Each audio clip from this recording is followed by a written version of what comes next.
folks, welcome back to the channel. We're going to be reviewing the free big time Rivaldo card, and I'll be giving you my recommended build, the best position, and in my opinion, the best additional skills that you should give him. As you may know, if you complete all the events and log in daily, you will get 20 free spins that can potentially land you a big time legend. Though I didn't get Rivaldo on my main account, which kind of sucks because I do have a Barca only account there, I was lucky to pack him on my free-to-play account, where he fits perfectly as an attacking midfielder down the middle, in my opinion, his best position. I tried him out about a year ago on a subscriber's account as a left wing forward. I didn't really find him optimal there. Maybe it's just me, maybe I just suck at wing play. Rivaldo does come with a classic number 10 play style, so in my opinion, he does play the best behind a striker, as you can see how I have him set up on my free-to-play account team. Now under tactics, you can see there I do not use any individual instructions on him or any of the other players because I'm very meticulous and play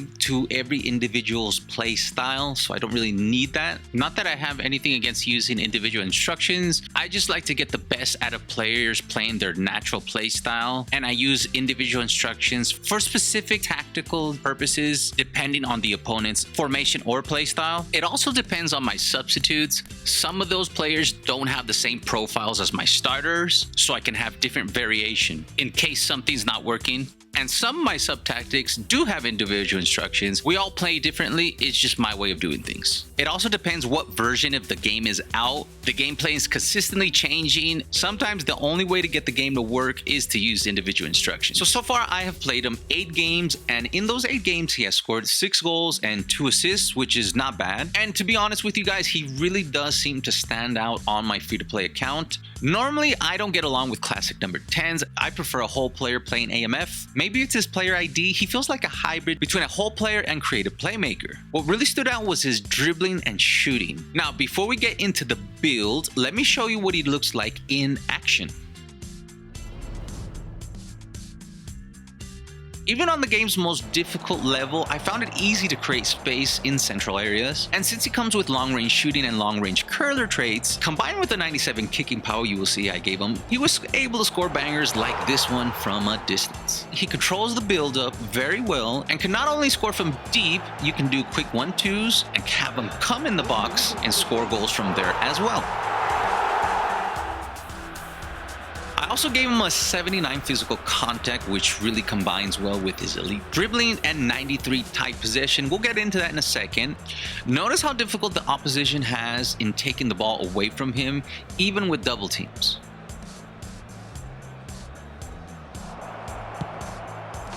I don't know if it's because of the formation I use or the players around him, but he really did feel more like a whole player, as he would make really good runs into the box despite the fact that I played possession that can sometimes be annoying with player runs. You can see him here, he reacts well in build-up play and not only gets into great scoring positions, his dribbling creates space in tight areas, allowing him to score here.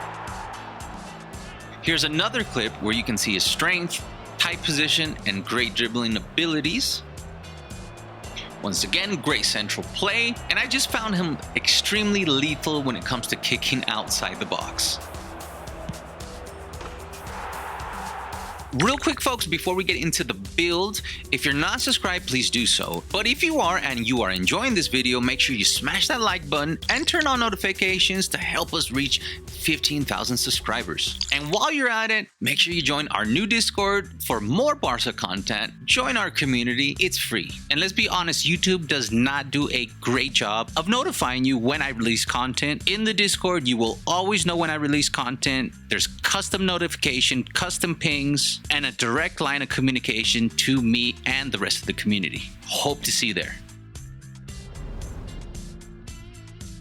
Now the build goes as such. That would be 5 into shooting, 6 into passing, 8 into dribbling, 10 into dexterity, 9 into lower body, and 1 into aerial strength. Now, before we take a look at his stats, keep in mind I'm using Cruyff as a manager, so his stats might look different from your end if you're using another manager. If you would like for me to give you a custom build based on a specific manager, just let me know in the comment section and I will do so. But please test this build first, for you might like it despite the manager. As you can see here, his strengths do lie in dribbling, finishing, kicking power, and set pieces. Now, although his kicking power does feel like a 97, which is a good thing, his dribbling felt more like a 95, which is also a good thing, and his explosive movement on the ball does not feel like an 82-80 acceleration, so he does feel like he's playing above the stats when it comes to those attributes. Now, he's definitely not going to be getting you many header goals, but you don't really expect that from a classic number 10, but that 79 physical contact does go a long way. You will feel it. His obvious weakness is his passing at 80, which is not so bad and would not be a problem if he were a CB or a striker, but as a classic number 10 behind the striker and at the heart of the midfield, this is where his built-in through passing and outside curler does help with the damage control. But to best minimize this weakness, that is where the additional skills play a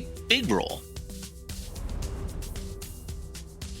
Now, for the additional skills, I would add one-touch pass, the weighted pass, and I would also slap double touch on him. Now, if you're not on the mobile, I do not recommend no-look pass, and I actually don't recommend you give him penalty specialists. I got those off random skill trainers, but the final 2 skills I do recommend would be one-time shot, so you don't always have to rely on a quick dribble inside the box before you take a shot. And since he is at the heart of the midfield, I do recommend gamemanship. This will help you generate more free kicks in dangerous areas, and you can take advantage of that 93 OP set pieces that he does come with this build that I have recommended, that gets highlighted by this 94 curl, 97 kicking power, and 90 finishing. Overall, I give this card an 8 out of 10. He has a great player ID that makes him very unique. He's probably not going to replace any of your endgame level starters as a whole player, but his classic number 10 does give you something unique, a unique style that's a bit rare in the game. So he's definitely a unique card and would probably end up in your starting lineup on your free-to-play account, as he has done on mine. Definitely a lot of fun. I would say he's almost him. He is almost him. I still think Konami has a long way to go in giving its community decent rewards. Some people didn't get a legend out of 20 spins. You know, you log in every day, you do your homework, you should have been guaranteed at least one of these legends. But I hope it's a step in the right direction, for its fan base definitely deserves it. A special thanks to the moderators and the members. Please consider becoming a member. It is the best way to support the channel and keep us afloat. You can do that in the video description. Now, on the lower left, there's a playlist for my other eFootball builds and card reviews. Please check that out, for you might find a player that you have that might be improved. Now, on the lower right, you can check out the other content recommended by YouTube. You check out. I'll see you guys soon. Take care, have a good one, and don't forget to leave a nice comment.